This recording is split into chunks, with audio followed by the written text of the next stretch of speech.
Susan woke up one day to find herself trapped in a seemingly bottomless maze, surrounded by walls with no light in sight. Her only clue was a puzzle cube that resembled the maze itself. Starving, she began attempting to solve the cube. As she cracked the first puzzle, a door suddenly opened, revealing a freshly made burger. Desperate, she devoured it without hesitation. After finishing her meal, Susan tackled the second puzzle, which rewarded her with a bed. Gradually, she realized she was caught in a horrifying maze game where solving puzzles earned her prizes. However, the challenges grew increasingly difficult, and by the third level, she was stuck. Hunger quickly returned, but in this deep labyrinth, thirst was the true terror. After a long search, Susan found a filthy toilet in one room. Despite her reluctance, the unbearable thirst drove her to scoop water from the bowl and drink it. Utterly broken, Susan hurled the cube to the ground, only to regret it moments later. She frantically apologized to her captor, as if they could hear her pleas. Surprisingly, a bottle of clean water appeared before her. Time passed, and one day, Susan heard an eerie voice echoing through the maze. Curious, she approached the sound, which transformed from singing to crying. Just as she was about to speak, she noticed a code nearby. Opening the door, the woman inside uttered something. I know everything.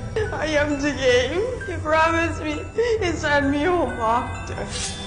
Prompting Susan to shut it immediately. From then on, she ignored the woman until the room fell silent and a rotting stench filled the air. Susan knew the game had ended, and she had won. Not long after, Susan's consciousness began to blur until she completely lost her memory. When she awoke, she found herself in a hospital bed with a doctor by her side. The doctor explained that she had been rescued but injected with large doses of psychotropic drugs during her captivity, causing memory confusion. He was there to help her recover and assist the police in catching the perpetrator. Susan, unable to trust his words, asked how long she had been held captive. The doctor showed her a photo of her younger self, revealing she had been imprisoned for 15 years. Devastated, Susan finally believed him. With the doctor's encouragement, Susan slowly began recalling those dark times. She shared many details but was interrupted by the doctor when mentioning a kitten the kidnapper had given her. Sam, are you sure there really was a cat with you? It was a gift.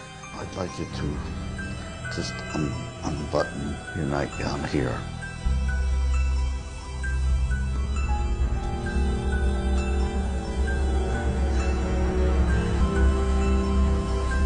Doubting her own memories, Susan found it painful to continue. The doctor, understanding her distress, allowed her to rest. As the doctor stepped out to take a call, the phone beside Susan's bed suddenly rang. The voice of a delivery person triggered a flashback of the kidnapper regularly sending her pizza. Yanking out her phone, Susan stumbled into the pitch-black hallway, throwing a ball she had been holding. It dawned on her that she had never left this place. The doctor she had been speaking with was none other than her captor. Even more despairingly, a news report on the nearby television announced that Susan, who had been held captive for 15 years, had been rescued by the police and sent to the hospital for treatment. Utterly shattered, Susan grappled with the realization that if she was still trapped in the maze, who had been rescued? What was the truth behind it all?